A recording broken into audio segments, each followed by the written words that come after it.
So the next part is the markups and the measure here. These are going to be extremely helpful, and I'm going to go to an actual floor plan view here. So before you do any markups or any measurements, you want to make sure that you have the scale set.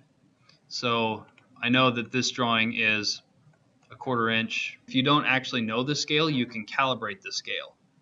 And so calibrating is pretty nice. If you know the distance of something, say, this is probably going to be a 30-inch door, you can calibrate, and then it says select 2 points. So I'm going to click here, hold shift again to snap the straight line, click again and say this is probably going to be 2 feet or 2.5 feet. And so now when you do a measurement, it looks like it's a little bit off, but it's not too bad. Now I can do a measurement, click, click, and there's 2.5 feet. And I had a label in here, which we don't really need to see. And this number right here, I'm going to change this back to 0.25. 0.25 inches equals, I'm going to change this to feet and inches, so I'm going to go 1 foot in inches. And whatever you change this number to is what the output of the measurement's going to be. So if you want to see feet and inches, you have to have feet and inches here. If you want to see decimal feet or inches, you can change it there. There, that's, again, clear out the label here. We'll use that one later. And you can right click and apply or set as default, or, well, we want to get rid of that first. And then you right click and set as default, so then the next time you draw the label or the dimension, it's not going to have that label in it. The PDF, you have to set the scale, and you can store the scale in the page. So if this drawing is a 1/4 inch scale, you can store it in the page. And then if you go to the next drawing, and it's an 1/8 inch scale, you can change this to 0.125 and store this one in the page. And so when you come back over here, you notice we're back to that same page, and we've stored the scale. So now it'll change back and forth, and as you do the dimensions, it'll display the proper units. So that is the linear dimension, or just the length is what it's called. There's also, so here, the area, let's draw the area of something. Can you do an override on the text?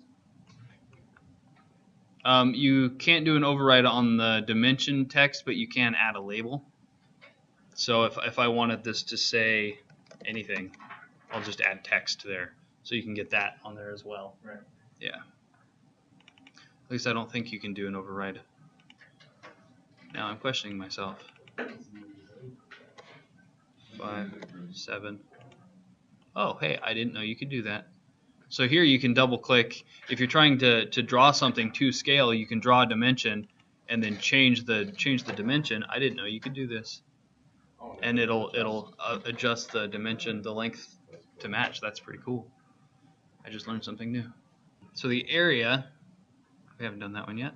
You just start the command, and you can click and drag to do a rectangle, or you can just do single clicks if I want to do some weird shape.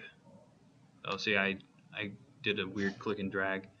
And you can click and drag and do a polygon, and then you double click to finish, and it will give you the area of that outline. This one is going to be extremely handy for doing length takeoffs. It's the perimeter tool. So what you do is you can start at some point, and then you draw. I'm going to use shift to snap to the vertical axis, and then you just click once, and then you double click, and it will give you the total length along that path that you drew. So the next one is a diameter, and then there's an angle and a What is this one? Center radius and a 3-point radius. Those ones aren't used very often. This one is kind of cool, the volume. It's really similar to the area. So I'm just going to draw a box out here. But this one has the additional option of giving it a depth. So this is 8 feet in inches. So let's go to 12 feet and it will update the cubic feet. So if you're trying to get the volume of something in a 2D plan and you know the depth of it, you can use this tool. If you're doing a official document and you make some changes and then you want to send it to somebody without them having the ability to change it, then you would flatten it. And you can flatten it together under document, flatten. It'll flatten everything in the document, or you can flatten individual elements. So if I flatten this guy, now when I hover over it, is there any way to unflatten it? Yep, there is an unflatten, and only your machine can unflatten it. So it's kind of like a nice built-in security. It'll unflatten everything that it possibly can in this document. So anything that your computer flattened will unflatten. So if we were going to place, let me go to the power plant on the next sheet here. If I was going to place an outlet here, and then I'm going to rotate it towards the wall, place it here. If you want an array, you can hold the control key and click and drag and it will copy it. But if you want to keep it in a straight line, hold the control key, click, and then hit the shift key and it will force it to stay so you can copy several of them down. So speaking of grid, here's the grid. You can turn on the grid. You can set the size of the grid. So as you're placing these guys, it will snap it to that grid location. So it's not snapping yet, but if I click, turn on the snap. And so here it's snapping to specific increments that you set. It's not a no snap, it's like snap to the grid. Yeah. But you can, there's also you can snap, so if I'm going to draw a line, it'll snap to the content or it'll snap to the markups depending on what you have selected down here. So here's the content. I'm not going to snap to the content anymore because I turned that off, or I don't want to snap to the markups. You don't have this snap on the snaps. The snap is more like a grid snap. Yeah, and this snap is the grid snap right here, yeah. So you click and it'll snap it to that closest grid.